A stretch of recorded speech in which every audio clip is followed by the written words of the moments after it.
I hope everyone's having a good day so far. Today we're going to be looking at the stability of equilibrium solutions. This is for differential equations.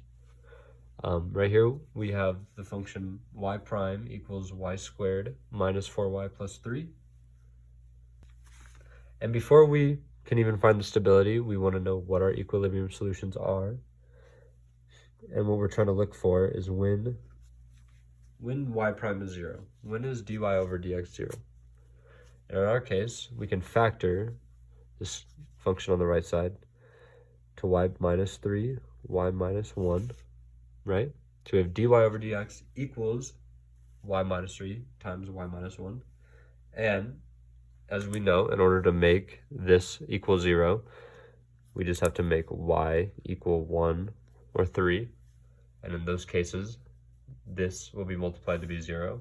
And that's what we want to look for these equilibrium solutions.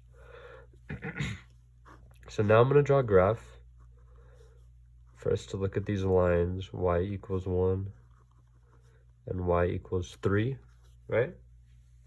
And we're trying to see, what do the graphs look like, right? What do the graphs look like below y equals 1? What do they look like between 1 and 3? And what do they look like above 3?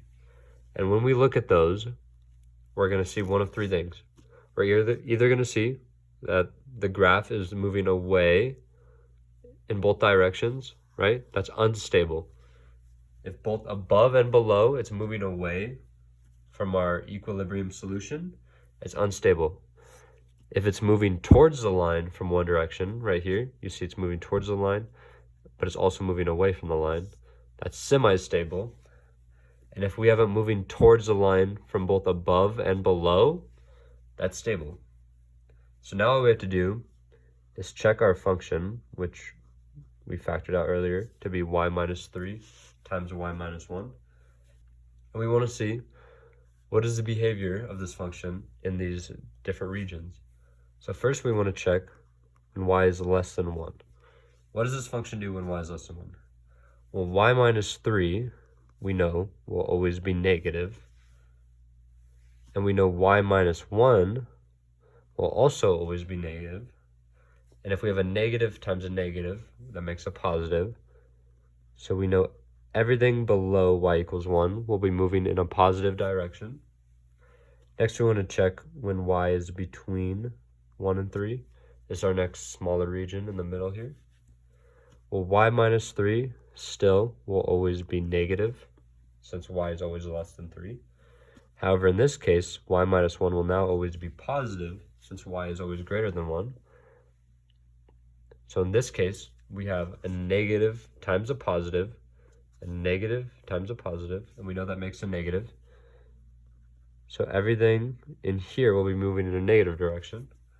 And finally, when y is greater than 3, we know y minus 3 is always positive, since y is always greater than 3. And we also know y minus 1 is always positive. And when we multiply these together, we get a positive direction for our slope field. And now we can see for y equals 1, we're moving towards, and we're moving towards. So y equals 1 is stable. And then for y equals 3, we see we're moving away and away. So in this case, it's unstable.